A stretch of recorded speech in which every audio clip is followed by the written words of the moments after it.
We grew up in them. Space Invaders, that was great. The games I really loved were Asteroids, Missile Command, and above all, Defender. But I loved Robotron. I thought that was a really fantastic game. And they made a fortune, 25 cents at a time. We're talking about in 1981, Americans dropped 20 billion quarters into arcade machines. They were the gaming world.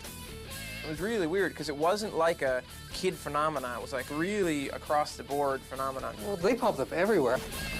But all good things come to an end. It was a fad. I think there's no other way to put it until finally, the whole thing just sort of collapsed under its own weight. This is the story of the birth and fall of the arcade industry.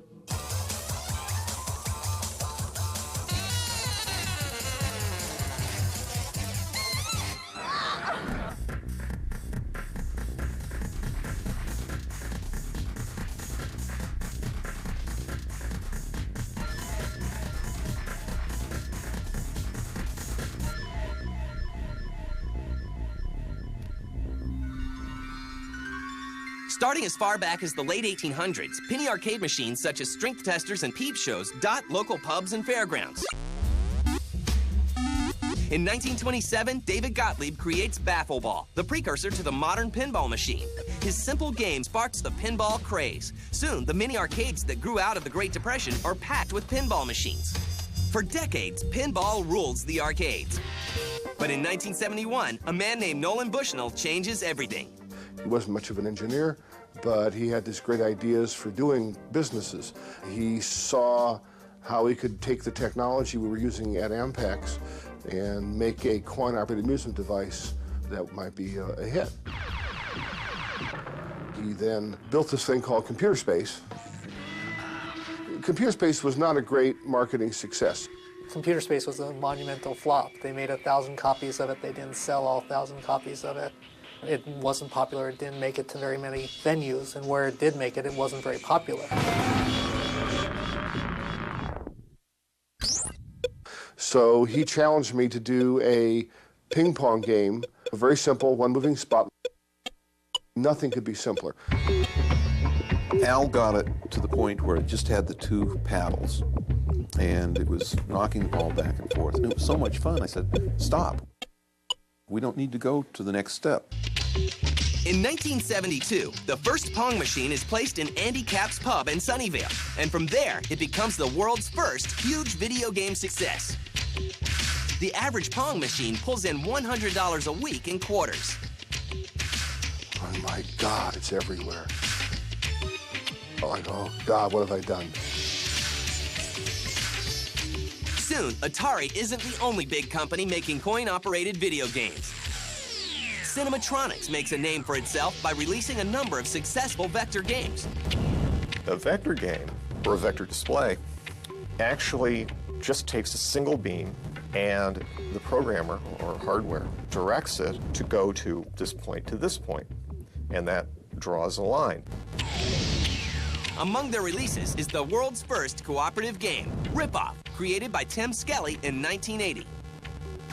Rip-Off was something that we'd come up with just in kicking around some names for a game, and I had something that was kind of almost like centipedes in the back of my head. And I just decided that it would be more interesting if, instead of shooting at each other, that they both shot at the enemy. And believe it or not, market research said that cooperation amongst young people had become a major factor. And I thought, well, that's great. That fits right into my plans. So we made a cooperative game, and it became just a huge success and a great deal of fun to play. But the true arrival of the arcade is brought about by three key games.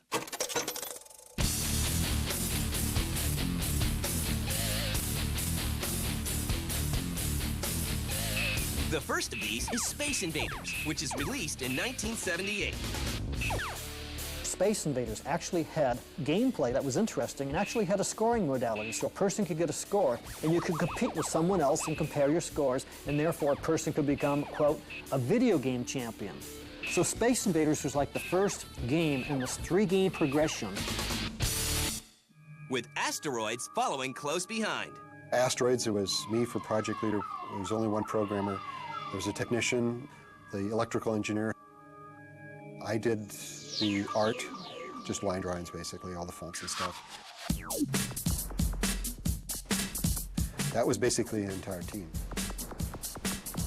Lyle Raines called me in his office and said, we had this game called Cosmos, I think it was, where it was a big rock on the screen. The idea was to shoot the other player, but the rock was in the way and people kept shooting the rock, and he said, well, they kept shooting the rock and nothing happens. Why don't we put rocks on the screen and the player blows them up?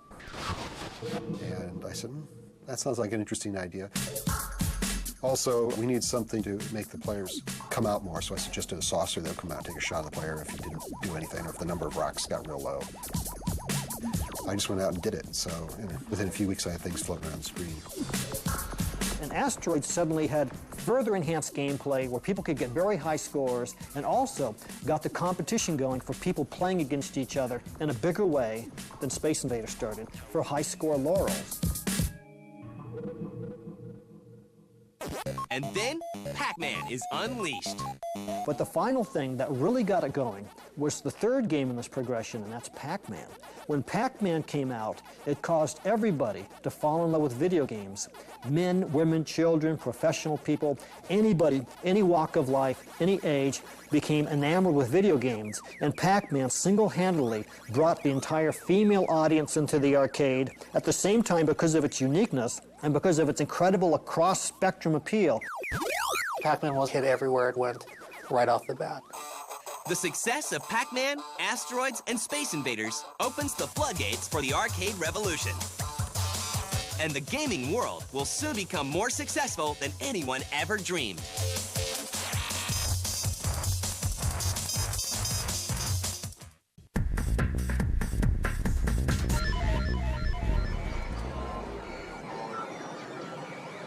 By the early 1980s, arcades are everywhere. Well, they popped up everywhere. You know, 7-Elevens would carry them. By the time we get to the middle 80s, grocery stores are carrying them.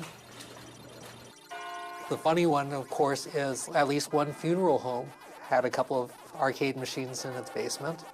It was an incredible phenomenon at that time. In 1981, Americans dropped 20 billion quarters into arcade machines. They spent 75,000 years playing arcade games in 1981. The media takes notice as arcades become part of popular culture. But at this point now we've reached a peak where, you know, it was now okay for middle-class people to go into arcades. The arcade crowd back in the old days was really weird because you definitely had all the little scrubs like me, you know, like little kids who were riding their bikes there, and then you had like high school students and you had college students. It was mostly the guys, but you had the girls kind of hanging there looking at what was going on. But then it was also really weird because you had like businessmen. You just have to be kids, didn't have to be young, didn't have to be, you know, just a slacker. It was really weird because it wasn't like a kid phenomenon. It was like really across the board phenomenon in terms of who was playing arcade games. I think the golden age was like in the early to mid 80s, you know, when you had like all the amazing Midway games and the Atari games. Games like Joust, Robotron. The games I really loved were Asteroids, Missile Command, and above all, Defender. Defender came out and that was like changed the world. And thanks to people like Eugene Jarvis, creator of Defender and Robotron, the hits just keep coming. Eugene is a wild man. Eugene is a poster boy for something in our industry, I'm not sure what. Defender was cool because you'd see it and it was only the older kids could play it because it was so intimidating. There's like 1,000 buttons. I remember like trying to play it a few times and couldn't get anywhere with it. Defender was the ultimate game for the hardcore gamer. It had 7 buttons. I mean, I don't think any other game had that degree of control complexity. Just trying to keep track of them would drive you crazy. I think my right pinky is still kind of crooked from having spent so many hours pushing that control up and down. I finally learned how to play it, and that was pretty... I would describe that as a life-changing moment. And so we sat there and played it like the whole day, like, you know, until my mom dragged us out of there. but I loved Robotron, and I thought that was a really fantastic game. Robotron, which is one of my favorite games, I actually liked it so much I actually bought it. That's one of those games that, be shaking by the time I got back after playing for an hour. As the industry peaks, originality is a must. The golden age of the arcade was incredible. The creativity, I've never seen anything like it. Every game had to be original, 100% unique. This was the attitude at Atari. We didn't do driving games because there had been a driving game. If you did a driving game, it had to be a driving game with guns, and then there could only be one of those in the industry. I had a friend who made a driving game where you drove on the ceiling because that was the only way you could get it through this corporate culture where 100% originality was required. The business of gaming looks good. Like today, where they're talking about how the game industry is eclipsing the motion picture industry in terms of revenue. That was very much the case back then as well. The revenue from video games was enormous. I mean, a good game would bring in 800 to 1,000 in a week. So you'd buy the game, and in 2 weeks, you pay off your, the distributor, and you're fine. And there were a lot of arcades, a lot of places where there were video games. But the market can only grow so much. Soon, the arcade reaches critical mass and becomes a victim of its own success. Ironically, when I arrived at Atari in 1982, we were saying, we're so big. The coin drop in these games is just as large as theatrical revenue for movies. Now, does that sound familiar? What had happened is we pretty much saturated the market. The games did not get obsolete very quickly, and we filled the arcades with them, and we were starting to fill secondary locations like Safeways and 7-Elevens and dentist offices. By the middle of 1982, we were just full. A lot of it was oversaturated in the market in 81, 82, especially 82-ish time frame. And we sold thousands and thousands of games that went into dentist's office, besides normal arcades and street locations like bars and restaurants and bowling alleys. And it got to the point there were so many games out there that they couldn't support the amount of earnings to really justify buying them. It was a fad. I think there's no other way to put it. It was like early rock and roll, really. Enough people started coming and enough companies started making games.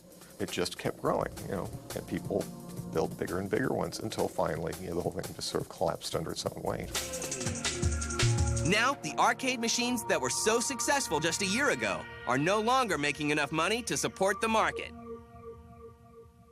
By the time the early 80s came around, the economic life for a lot of games, for simple games, and the simple games were those that everybody was playing, was probably less than a year. Well, the games cost enough that they really needed to have an economic model that would last for several years in order to pay for them. And the home console market takes a bite out of the arcade as well. The other thing that people will point out is that their home consoles started getting better about this point. The Atari 800 and other stuff started coming out. And the consoles, artwork used to be so different. The arcade would be here and consoles would be down here. The discrepancy started narrowing, and they started affecting our business. Yeah, I definitely think the rise of the consoles really have hurt the arcade overall because there's just not much you can do on an arcade machine that you can't do on a home console. Bloodied and bruised, the arcade market looks like it's down and out. But only time will tell.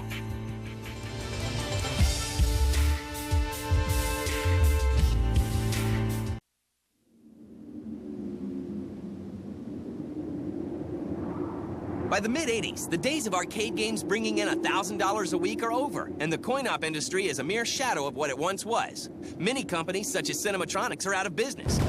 But Atari is still alive and still making arcade hits, such as Gauntlet and Marble Madness. Marble Madness was supposed to be sort of a video game equivalent of miniature golf.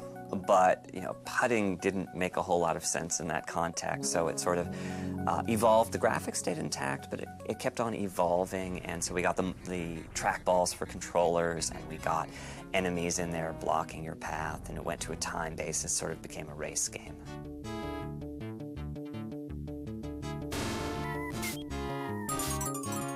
We have resurgence like Gauntlet came out. It came from several sources. My son was very much into D&D at the time. It was very hot stuff to do, and that's where the original concept came from. You'll come out with 2 good games right in a row, and it's like, oh yes, we're right. All right. In 1991, the arcade experiences one of its greatest resurgences with Capcom's release of Street Fighter II. When the fighting games started to come back in the 90s, like there was like an upturn, and you did start to see machines going into weird places again. I spent a lot of money on Street Fighter. You know, the Street Fighter series in its 2D incarnation basically has lived on until to this day. And there's something very compelling about that.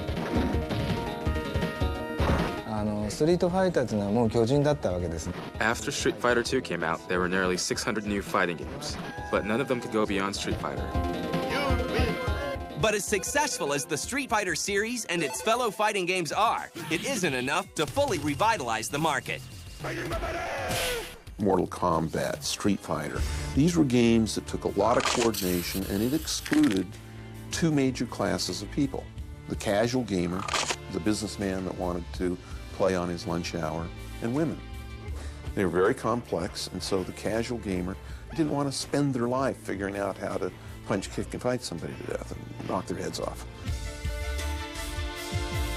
The problem with fighting games was that there was a period of maybe like a year where anyone could get into fighting games, and after that, it was hard for like somebody new to walk in the arcade and not just get their ass kicked and just get laughed out of the place. It was kind of a feedback loop that kept new people from getting into it after a while. To stay alive, the arcade must evolve. A single quarter was not enough revenue for a game to earn. We ultimately figured out that we needed a buck, and we don't have dollar coins in the States. A buck is a big spend. It's not a casual spend, and so we needed a new generation of arcade games to show how this should be done. And Yu Suzuki was the big player there. Hang On, Outrun, R360, he had it down. Yu Suzuki from Sega is considered one of the pioneers for arcade games in the early 90s. Yu Suzuki transformed the video game business. If you look at the period of time from when he started making these simulators through, say, 1995, Sega dominated the arcades. Since I created Hang On, a lot of people were getting more and more into games where you just don't use a joystick. It becomes a physical experience.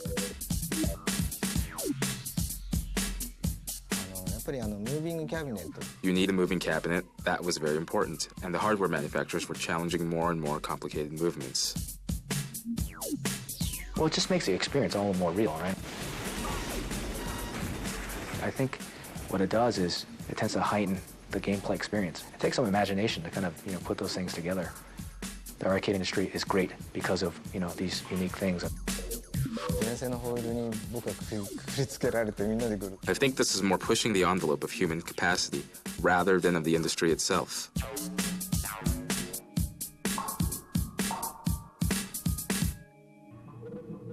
With a normal console, right, you're just kind of limited to your controller. I mean, there's some add-ons. Like for Dance Dance Revolution or games like that, to have that custom piece of equipment, it adds a whole nother gameplay element, a whole nother experience. It takes it to a deeper level.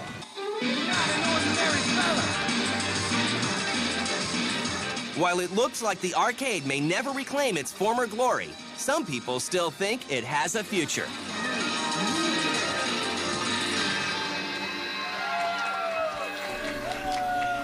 I think what you're going to see in terms of arcade games in the future is just more things that are like the larger machines. Like ride simulators. There's something about a driving game where you actually have a steering wheel and pedals that you can't really duplicate at home, even with the wheel and pedals, and just the larger kind of location-based entertainment machines. Yeah, there is. There are arcades out there, and Sega actually was very forward-thinking in this. Theme parks, or even just, say like on a boardwalk somewhere, or specifically downtown somewhere there's a good game center. But the idea there is to give you an experience that you can't get at home.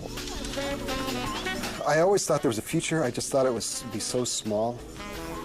I figured there'd be enough arcades where people would want to go, people to hang out, or bars. You could have a drink in one hand and play a game with another. Just entertainment. But no matter what happens, the people who were there in the beginning will never forget the time when a quarter was all you needed to be a gamer. Actually, it's great making the games because For one thing, we were all a little club. There were about 150 game creators in the entire business at that point. We mostly knew each other, too, whether we were at Atari or Williams or Bally or the like. When you went to an arcade, there was this great rush you'd get because you'd make your game and you'd put it in there with all the other new games, usually by guys that you knew, and you'd see just how much money your game could make in 1 week. It was great. Oh, that was always a really good feeling. More importantly is when you go in there and see the expressions of the people's faces. I remember the first time we tested Millipede, and some gal walked up, and she was a centipede player, and she was very good at it. And she got to the point where, you know, all the insects were flying down the screen, and it just expression face of, oh, you know, it's like panic. That was worth it for a game designer, and for, you know, testing. That's the kind of expression you want to pull off. What you can't get, of course, and this is what I really miss about arcades, is just the notion of going into this crazy, dark, loud place. It's just lit by screens and filled with all the music of the games and, you know, sticky Coke on the floor and stuff like that. I mean, to me, that's just an amazing experience that you can never really have again.